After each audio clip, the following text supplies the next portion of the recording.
Brought to you by Palvi Agrico.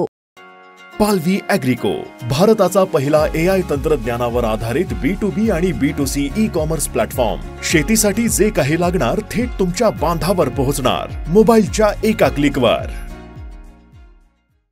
गेल्या काही दिवसांपासून एका विद्यार्थ्याचा व्हिडिओ सोशल मीडियावर मोठ्या प्रमाणावर व्हायरल होतोय आणि त्याचा दावा आहे की तो लंडनमध्ये असताना त्याला नोकरी गमवावी लागलेली आहे.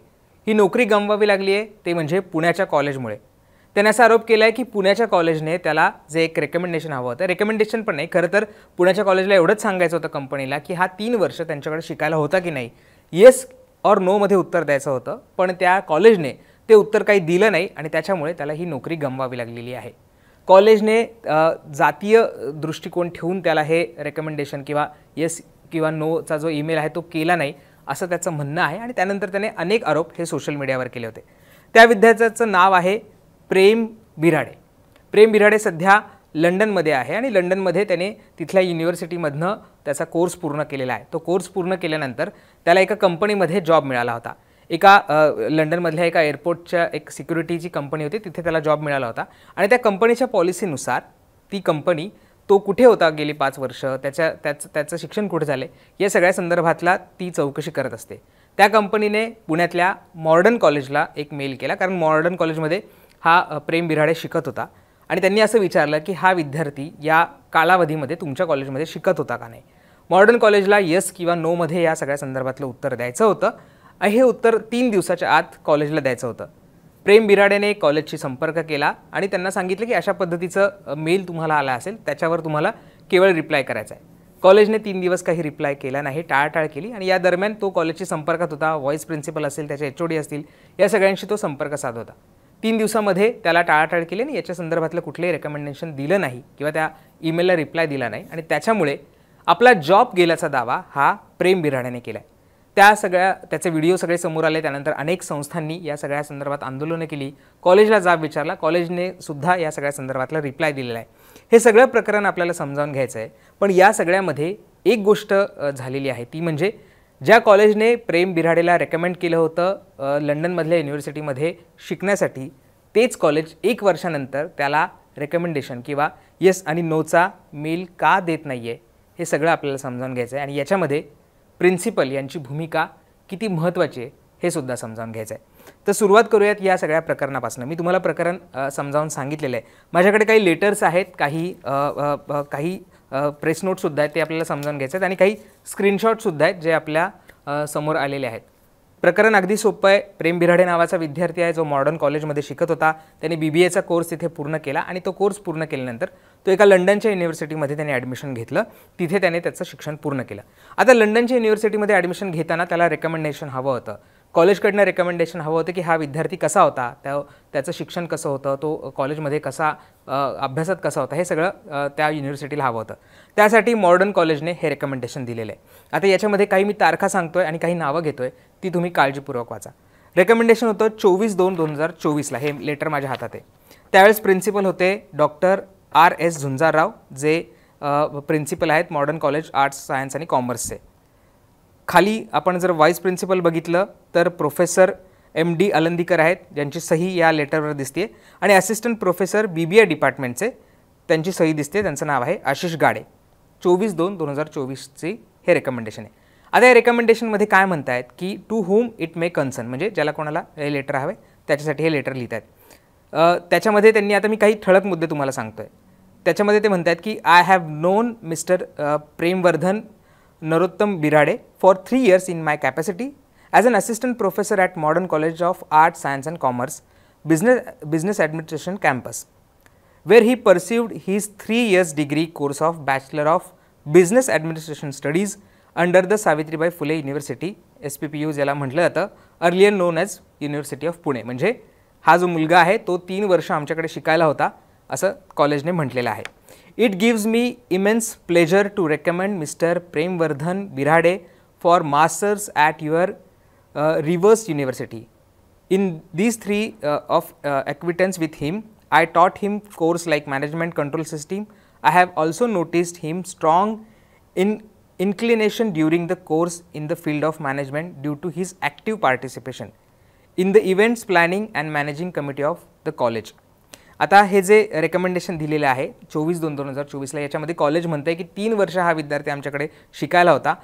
It gives me immense pleasure, म्हणजे आम्हाला आनंद होतोय की त्याला हे रेकमेंडेशन देण्यामध्ये. जो आमच्या इथे 3 वर्ष शिकायला होता तो त्याच्या अभ्यासामध्ये चांगला होता, तो त्याला जे विषय शिकवण्यात आले होते त्याच्यामध्ये चांगला होता, असं सुद्धा या सगळ्या लेटरमध्ये म्हटलेलं आहे.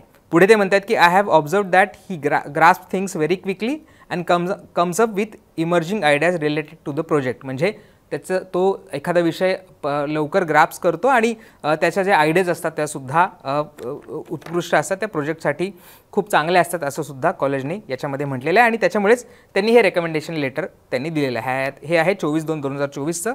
त्यानंतर आणखी एक रेकमेंडेशन लेटर कॉलेज देतं, ते आहे 7/3/2024ला, म्हणजे त्यानंतरच्या एका महिन्यामध्ये. सेम त्याच्यामध्ये असं म्हटलेलं आहे, ज्याच्यामध्ये आपण जर खाली सही बघितली तर व्हाईस प्रिन्सिपल MD आलंदीकर आहेत, जे आधीसुद्धा होते, आणि प्रोफेसर जसमीत पाटील आहेत, जे असिस्टंट प्रोफेसर BBI डिपार्टमेंटचे आहेत. त्यांनी हे लेटर लिहिलेलं आहे. सेम त्यावेळेससुद्धा प्रिन्सिपल होते डॉक्टर RS झुंजाराव, जे या कॉलेजचे प्रिन्सिपल त्यावेळेस होते. आता याच्यामध्ये सुद्धा तेच म्हटलेलं आहे की आम्ही या प्रेमवर्धनला 3 वर्षापासून ओळखत आहोत. त्याची अटेंडन्ससुद्धा चांगली होती. Based on his grades, attendance and class participation I had rate Premvardhan academic performance in my class as satisfactory, असं या लेटरमध्ये म्हटलेलं आहे. आता हे मी का म्हणतोय, हे लेटर का दाखवते, हे पुढच्या काळामध्ये तुम्हाला कळेल. याच्यामध्ये सुद्धा कॉलेज म्हणते की याने आमच्या इथे त्याचे अटेंडन्स चांगली होती, त्याचबरोबर त्याचं क्लासमध्ये पार्टिसिपेशन चांगलं होतं, आणि म्हणून त्याचा जो परफॉर्मन्स आहे तो सॅटिस्फॅक्टरी होता, असं आम्ही याच्यामध्ये म्हणत आहोत. पुढे ते म्हणतात की Premvardhan is enterprising and always willing to help his friends. He displays polite and pleasant mannerisms and treats everyone with respect. म्हणजे प्रेमवर्धनचं त्याच्या मित्रांसोबत सुद्धा वर्तन चांगलं होतं, तो पोलाईट होता, आणि त्यांनी जे तो प्रत्येकाला खूप चांगल्या पद्धतीनं रिस्पेक्ट द्यायचा, असं सुद्धा त्यांच्या या लेटरमध्ये म्हटलेलं आहे. हे दुसरं लेटर आहे कॉलेजचं रेकमेंडेशन 7/3/2024चं. आता हे 2 रेकमेंडेशन झाले. प्रेमवर्धनला ॲडमिशन मिळालं, तो तिथल्या लंडनमधल्या जे युनिव्हर्सिटी आहे त्याच्यामध्ये शिकला, त्याला डिग्री मिळाली, आणि त्यानंतर त्याला एका कंपनीमध्ये जॉब लागला. कंपनीमध्ये जॉब लागल्यानुसार एका एअरपोर्टमध्ये सिक्युरिटीच्या संदर्भातली ती कंपनी आहे, थर्ड पार्टी कंपनी आहे. त्यामुळे ती कंपनी ज्या कॉलेजमध्ये हा शिकला आहे किंवा गेल्या 5 वर्षामध्ये हा कुठे होता, काय करत होता, या सगळ्या संदर्भातला एक आढावा घेत असते, त्याची पडताळणी करत असते. ती पडताळणी करत असताना तो ज्या ठिकाणी जॉब करत होता याआधी भारतामध्ये, तिथे त्यांनी चौकशी केली, तिथे त्यांनी रिप्लाय दिला, आणि 3 वर्ष ज्या कॉलेजमध्ये तो शिकत होता त्याला सुद्धा त्यांनी मेल केला आणि विचारलं की हा विद्यार्थी तुमच्या इथे शिकत होता का, एवढंच त्यांनी विचारलं होतं. येस किंवा नोमध्ये या सगळ्या संदर्भातलं उत्तर द्यायचं होतं. आता हे सगळं झाल्यानंतर इथे काही गोष्टी बदलत आहेत 1 वर्षामध्ये. आता या 1 वर्षामध्ये म्हणजे 2024चं आधीचं लेटर्स दाखवलं आणि 2025ला या कॉलेजचे प्रिन्सिपल बदलत आहेत. प्रिन्सिपल या कॉलेजचे कोण होत आहेत, तर या कॉलेजचे प्रिन्सिपल होत आहेत डॉक्टर निवेदिता एकबोटे, या कॉलेजच्या प्रिन्सिपल होत आहेत, आणि काही मॅनेजमेंटसुद्धा या सगळ्यामध्ये बदलली जाते आहे. यामध्ये जेव्हा प्रेमवर्धन त्याचे HOD असतात लॉलीदास यांना म्हणतो की असं मी एका जॉबसाठी अप्लाय करतो आहे, मला फक्त तुमचा रिप्लाय हवा आहे की हा विद्यार्थी इथे शिकत होता की नाही, कंपनीने तुम्हाला मेल केला आहे. त्यावेळेस त्या मॅडमचं असं म्हणणं असतं किंवा पहिल्यांदा टाळाटाळ केली जाते, आणि प्रेमवर्धनचा असा आरोप आहे की जेव्हा मी ह्या सगळ्या गोष्टी म्हणत होतो त्यावेळेस त्याला या सगळ्या संदर्भातली त्याची कास्ट विचारण्यात आली, त्याची जात विचारण्यात आली. ज्यावेळेस त्यांनी म्हटलं की याचा या सगळ्या संदर्भातला काय कास्ट विचारण्याचा काय रोल आहे याच्यामध्ये, किंवा हे का विचारलं जातं, त्यावेळेस त्यांनी टाळाटाळची उत्तर दिली किंवा असंच सहज विचारलं असं त्याला सांगण्यात आलं. आता जेव्हा त्यांनी लॉलीदास ज्या त्याच्या HOD आहेत त्यांना विचारलं की असा मेल आला आहे आणि त्याच्यावर काय रिप्लाय दिला आहे की नाही कॉलेज, तर त्यांचं असं म्हणणं होतं की as informed yesterday I have no authority to help you in this. म्हणजे तुला कुठली मदत करता येणार नाही याच्यामध्ये, असे माझ्याकडे कुठली ऑथॉरिटी नाही असं त्या लॉलीदास त्याला म्हणतात. So only doctor Sardesai madam can help you. आता या सरदेसाई मॅडम कोण आहेत, तर या सरदेसाई मॅडम आता व्हाईस प्रिन्सिपल झालेले आहेत आणि त्याच तुला मदत करू शकतात असं त्या म्हणतात. पुढे तो ओके म्हणतो. पुढे त्या लॉलीदास अशा म्हणतात की as instructed by respected principal madam we won't able to recommend you. आमच्या प्रिन्सिपल मॅडमनी सांगितल्यानुसार आम्ही तुला रेकमेंड करू शकत नाही असं सुद्धा त्यांनी या सगळ्यामध्ये म्हटलेलं आहे. म्हणजे प्रिन्सिपल मॅडमनी तुला जो रिप्लाय द्यायचा आहे कंपनीला किंवा तुला रेकमेंडेशन द्यायचं आहे ते द्यायला नकार दिलेला आहे असं थेट त्यांनी त्याच्या जे HOD त्यांनी सांगितलेलं आहे. त्यामुळे प्रेमवर्धन जो आरोप करतो आहे की मला जात विचारण्यात आली आणि मी इथे शिक्षण घेतो किंवा मला नोकरी मिळते आहे, मला ती मिळू नये म्हणून जातीय अँगलनी हा सगळा निर्णय घेतला आहे, असा त्याचा आरोप आहे. आता त्यांनी अनेक व्हिडिओ सोशल मीडियावर शेअर केले, त्याच्या पोस्टवर सुद्धा तुम्ही बघू शकता. तिथे सुद्धा अनेक त्यांनी या सगळ्या संदर्भातली माहिती दिलेली आहे. खरं तर आम्ही त्याच्याशी संपर्क केलेला आहे आणि त्याची बाजू जाणून घ्यायचा प्रयत्न केलेला आहे. पण ती बाजू ऐकायच्या आधी आपण आता कॉलेजने एक लेटर काढलं होतं आणि या लेटरमध्ये त्यांनी कॉलेजची बाजू मांडलेली आहे. आता हे लेटर कोणी काढलेलं आहे तर इथे आपल्याला सही दिसते आहे निवेदिता एकबोटे यांची. निवेदिता एकबोटे यांनी खरं तर फेसबुकवर सुद्धा अनेक पोस्ट लिहिलेले आहेत. त्यांनी त्या पोस्टमध्ये त्याला का आम्ही लेटर देत नाही आहोत किंवा त्याच्याबद्दल त्यांचं म्हणणं काय आहे हे सुद्धा मांडलेलं आहे. हे लेटर इंग्लिशमध्ये आहे पण त्यांनी पोस्टमध्ये सुद्धा त्यांनी या सगळ्याबद्दलची माहिती दिलेली आहे. तर आता त्यांचं पहिलं म्हणणं काय आहे आपण ते समजून घेत. त्या निवेदिता एकबोटेंचं म्हणणं आहे की माजी विद्यार्थी प्रेमवर्धन नरोत्तम बिराडे याच्याकडून होणाऱ्या छळ, बदनामी आणि सोशल मीडियाच्या गैरवापराबाबत तक्रार करतायत. त्यांनी खरं तर या सगळ्या संदर्भातली तक्रार केलेली आहे. आता ती तक्रार काय आहे त्यांचं म्हणणं आहे की मी प्राध्यापक डॉक्टर निवेदिता एकबोटे, प्राचार्य, modern arts, science and commerce college, आपल्या निदर्शनास आणून देऊ इच्छिते की आमच्या महाविद्यालयाचा माजी विद्यार्थी प्रेमवर्धन बिराडे, जो अभ्यासक्रम त्यांनी लिहिला आहे जून 2020 ते जानेवारी 2024, याच्याकडून सातत्याने छळ, बदनामी आणि सोशल मीडियाचा जाणून बुजून गैरवापर करून महाविद्यालय, अध्यापक वर्ग आणि प्राचार्य यांची प्रतिष्ठा मलिन करण्याचा प्रयत्न चालू आहे. सदर विद्यार्थी माझ्या प्राचार्य पदाच्या काळापूर्वीच आपले शिक्षण पूर्ण करून गेला असून मी त्याला वैयक्तिकरित्या ओळखत नाही, तसेच शिकवलेले नाही. इथे त्या मॅडम म्हणतायत की मी त्याला वैयक्तिकरित्या ओळखत नाही, त्याला मी शिकवलेलं नाही.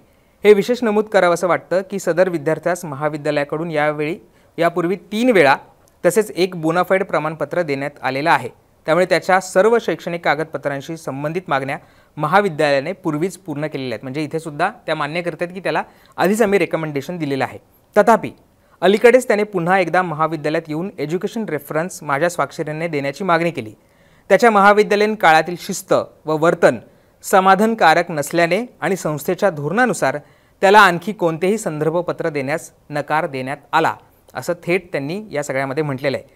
यानंतर सदर व्यक्तीने सोशल मीडियाद्वारे खोटे, दिशाभूल करणारे व उत्तेजक व्हिडिओ प्रकाशित करून महाविद्यालय, डॉक्टर अंजली सरदेसाई, प्राध्यापक रॉली दास तसेच प्राचार्य यांच्या विरोधात जातीभेदाचे खोटे आरोप प्रसारित करण्यास सुरुवात केली. मी स्पष्टपणे नमूद करू इच्छिते की महाविद्यालयात कधीही जातीवर आधारित भेदभाव झालेला नाही. कोणत्याही कर्मचाऱ्याने अथवा अधिकाऱ्याने त्याच्या जातीविषयी कधीही चर्चा केलेली नाही. आमची संस्था समानता, सर्वसमावेशकता आणि सामाजिक न्याय या मूल्यांवर कार्यरत असून अनुसूचित जाती जमातीच्या विद्यार्थ्यांसह सर्व विद्यार्थ्यांना समान संधी व सहाय्य उपलब्ध करून देते. तसेच मी भारतरत्न डॉक्टर बाबासाहेब आंबेडकर यांना मनपूर्वक वंदन करते. त्यांनी दिलेल्या शिक्षण, समानता आणि सामाजिक न्यायाच्या मूल्यांनी माझ्या वैयक्तिक आणि व्यावसायिक जीवनावर खोल प्रभाव टाकला आहे. डॉक्टर आंबेडकरांनी घडवलेल्या संवैधानिक चौकटीमुळेच मी आज या प्रतिष्ठित संस्थेची प्राचार्य म्हणून अभिमानाने कार्यरत आहे, असं सुद्धा त्यांनी पुढे म्हटलेलं आहे. पुढे ते म्हणतात की सदर विद्यार्थ्यास संदर्भपत्र न देण्याचा निर्णय हा संस्थेच्या धोरण, शिस्त आणि व्यावसायिक प्रामाणिकतेच्या निकषांवर आधारित असून त्याच्या सामाजिक किंवा जातीय पार्श्वभूमीशी कोणताही संबंध नाही, असं सुद्धा त्यांनी याच्यामध्ये म्हटलेलं आहे. आणि त्यांनी पुढे मग ती IT ॲक्टनुसार तक्रार वगैरे त्यांची जी नोंदवलेली आहे. आता याच्यामध्ये इंटरेस्टिंगली त्या म्हणतात की मी त्याला कुठेही शिकवलं नाही किंवा त्याचा माझा संबंध आला नाही. पण त्याच्यामध्ये त्यांनी हेही मान्य केलेलं आहे की त्याला आधी रेकमेंडेशन लेटर्स दिलेले आहेत. पण या सगळ्यामध्ये त्यांचं असं म्हणणं आहे की त्याच्या कार्यकाळामध्ये म्हणजे तो जेव्हा शिकायला होता तेव्हा त्याचं वर्तन काही योग्य नव्हतं, हे आम्हाला समोर आलं. त्याचबरोबर त्याने काही गोष्टी केलेल्या नाहीत, असं सुद्धा त्यांचं या सगळ्यामध्ये म्हणणं आहे. आता जर त्याचं वर्तन योग्य नव्हतं किंवा तो व्यवस्थित वागत नव्हता तर मग रेकमेंडेशन आधी का केलं, असा सगळा प्रश्न विचारला जातो. 2 रेकमेंडेशन कॉलेजने मी आधी का दिली, ॲडमिशनसाठी त्याला का दिलं, हे सुद्धा त्याच्यामध्ये विचारण्यात आलं. आणि त्यानंतर मग जर हे रेकमेंडेशन दिलं होतं तर मग नंतर त्यांनी अशी दिशाभूल करणाऱ्या गोष्टी केल्या असं का म्हटलं जाते, असं सुद्धा त्यांनी हा प्रश्न विचारला. त्यामुळे हे सुद्धा प्रेस नोट त्यांची या सगळ्यामध्ये समोर आलेली आहे, ती मी तुमच्यासमोर ठेवलेली आहे. आता या सगळ्यावर प्रेम जो बिराडे आहे तो काय म्हणतो, त्याचं काय म्हणणं आहे हे आपण ऐकूयात. ज्या कॉलेजने माझ्या युनिव्हर्सिटी ॲप्लिकेशनच्या वेळेस मला 1 नाही 2 लेटर ऑफ रिकमेंडेशन दिले, ते का दिले, तिथे जे मेन्शन केलं होतं ते कोणाला विचारून मेन्शन केलं होतं, सगळ्यांच्या ऑथॉरिटीने, प्रिन्सिपल, व्हाईस प्रिन्सिपल, HOD सगळ्यांनी मिळूनच तिथं मला ते रिकमेंड केलं होतं ना. मग 2 वर्षात असं काय झालं की तुम्ही माझ्या जॉबसाठी मला व्हेरिफिकेशन नाही देते आणि तुम्ही माझ्यावरती ॲलिगेशन्स लावतायत मॉडर्न कॉलेजच्या प्रिन्सिपल की माझी वागणूक चांगली नव्हती, माझा रिपोर्ट चांगला नव्हता, म्हणून तुमचे नियम असे म्हणतात की तुम्ही मला व्हेरीफाय किंवा रिकमेंड नाही करू शकत. फक्त तुम्हाला इतकं सांगायचं होतं की मी तुमच्या कॉलेजचा विद्यार्थी होतो, माझा बिहेवियर नव्हता विचारला मॅडम. आता तुम्हीच विचार करा की त्यावेळेस प्रिन्सिपल होते दुसरे, आता ह्या वर्षी प्रिन्सिपल चेंज झाले आणि कोण आहेत तुम्हाला माहिती आहे. असं काय झालं? मला तर हाच प्रश्न पडतोय. मी त्यांना हेच विचारतोय. तुम्ही मला आधी म्हटले तुला रिकमेंड नाही करू शकत, मी परत तुम्हाला म्हटलं व्हेरीफाय करायचंय, तुम्ही म्हटले तेही नाही करू शकत. म्हटलं अरे का नाही करू शकत, माझा अधिकार आहे तो. नंतर तुम्ही व्हेरीफाय पाठवतायत कंपनीला, ज्याची काही गरज नव्हती. इथं mentioning about police clearance, steel तुम्ही मला प्रॉब्लेम मध्ये फसवलं. वरतून तुम्ही माझ्यावर डिफेमेशन करतायत. हॅरेसमेंट माझी झाली आहे, डिफेमेशन मी दाखल करायला पाहिजे तुमच्यावर. तर हे सगळं प्रेमचं म्हणणं होतं. त्यामुळे आता तुम्हाला या सगळ्या प्रकरणाबद्दल काय वाटतं, आम्ही दोन्ही बाजू तुमच्यासमोर ठेवायचा प्रयत्न केलेला आहे. त्याच्याबद्दल तुमची काय मत आहे ते आम्हाला कमेंटमध्ये सांगायला विसरू नका. आणि मुंबई तकला सबस्क्राईब केलं असेल ते सुद्धा करा. धन्यवाद.